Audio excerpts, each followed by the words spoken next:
එකදු අකුසලයක් සිද්ධ නොවි නඩත්තු කරගන්න ජීවිතේ මේ කාලේ වග බලා ගන්න කියලා මම අපේ තරුණ මහත්තුරුන්ගෙන් බොහොම කරුණාවෙන් ඉල්ලා හිටිනවා. හේතුව මිනිසත් භවයේ විනාශ වෙන මිනිසත් භවයේ නැති වෙන දොරටු තුනයි නේද?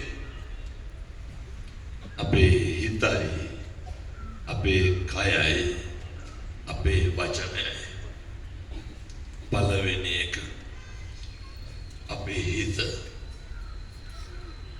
මුළු සංසාරෙම පින්නතුන හිතට එන්න ඕන සිතුවිලි පිරිසිදු කරගන්න ඔන්න හොඳ අවස්ථාවක් දැන් ලැබිලා තියෙනවා.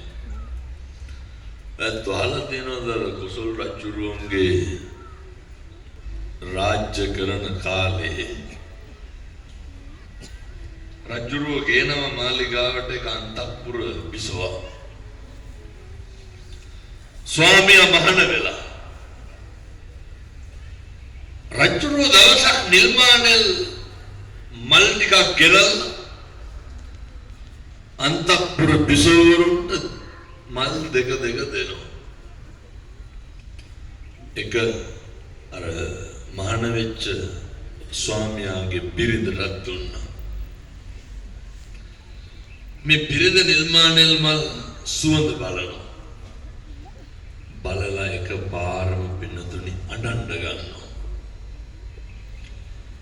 රජුරු අහනවා ඇයි අඬන්නේ? පින්නතුනි මේ සංසාරයට හරි වැදගත් කරන්න පුළුවන් කුසල කර්ම අඬන්නේ කියලා අහනකොට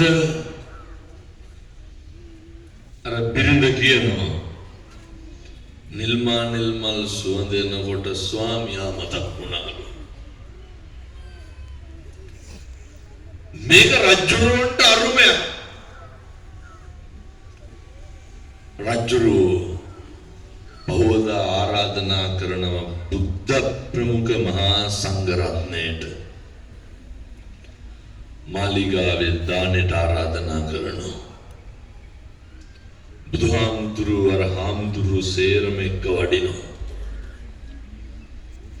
දන් වලදලා අවසානයේ රජුරුවෝ කියනවා බුදුහාමුදුරුවෝනේ අර අසවල් හාමුදුරුවන්ට අනුශාසනාව කරන්න කියන්නේ ඔබ වහන්සේලා වඩින්. දැන් රජුරුවන්ට මොකක්ද මේ දැනගන්න උවමනාව? ඇත්තටම අර කතා කරනකොට නිල්මානෙල් මල් සුවඳ එනවද කියලා. පින්නතුනේ අර හාමුදුරුවෝ පළවෙනි බණ පදේ කියන්න කටාරෙනකොට මුළු මාලිගාවම නිල්මානෙල් මල් සුවඳයි. රජුරුවෝ ගිහිල්ලා අහනවා බුදුහාමුදුරුවනේ ඇයි එහෙම? බුදුරජාණන් වහන්සේ දේශනා කරනවා මුළු සංසාරෙම තෙරුවන් කෙරෙහි පැහැදිලා. ඒ කියන්නේ බුදු පිළිමයක් දැක්ක ගමන් බණක් කියන තැනක් දැක්ක ගමන් ආර්ය මහා සංඝ රත්නය දැක්ක ගමන් හදවතේ ශ්‍රද්ධාවක් ඇති වෙලා පින්නත් මේක බාරම හයියෙන් සාදුකාර දෙනවලු දැක්කම මෙහෙම හැඟීමක් පහළ වෙලා සාදුකාරයක් හරි දෙන්න පුළුවන් මොන ආත්මෙද? මනුෂ්‍යාත්මය විතරයි. ඒ සියලු දේවල් කරගන්න තමයි ඔය මිනිසත් භවයේ ලැබිලා තියෙන්නේ. ඒ නිසා මගේ පළවෙනි යෝජනාව අද ඉඳන් පන්සිල්වත් රකින්න. පැහැදිලිද මම මේ කියන එක?